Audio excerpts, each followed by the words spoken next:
నూతన రైస్ కార్డుల జారీతో పాటు మార్పులు చేర్పులకు సంబంధించి మొత్తం 6 రకాల సేవల నమోదుకు నేటి నుంచి అవకాశం లభిస్తున్నట్లుగా మంత్రి నాదెండ్ల మనోహర్ తెలిపారు. ఇక రైస్ కార్డుల జారీ, కార్డుల విభజన, చిరునామా మార్పు వంటి 6 రకాల సేవలు అందుబాటులోకి తెస్తామన్నారు. గ్రామ, వార్డు సచివాలయాల్లో నమోదు చేసుకునేందుకు అవకాశం కల్పించామన్నారు. ఇక వారం రోజుల తర్వాత వాట్సాప్ గవర్నెన్స్ ద్వారా కూడా ఈ సేవలను నమోదు చేసుకునేందుకు అవకాశం కల్పించినట్లు తెలిపారు. ఇక జూన్లో స్మార్ట్ కార్డుల రూపంలో నూతన రైస్ కార్డుల జారీకు సన్నాహాలు చేస్తున్నట్లు మంత్రి నాదెండ్ల తెలిపారు. భాగంగా రాష్ట్ర వ్యాప్తంగా 6,45,767 మందికి దీని నుంచి తొలగించడం జరిగింది.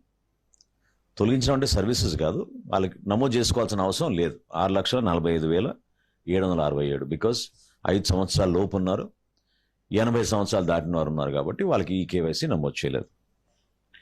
సో రేపటి నుంచి రాష్ట్ర వ్యాప్తంగా రైస్ కార్డ్ సర్వీసెస్ ఎనేబుల్ చేస్తున్నాం. దాని అర్థం ఏంటంటే కొత్త రైస్ కార్డు కోసం దరఖాస్తు చేసుకోవచ్చు. అదేవిధంగా ఒక కుటుంబంలో స్ప్లిట్టింగ్ ఆఫ్ రైస్ కార్డు కూడా పర్మిట్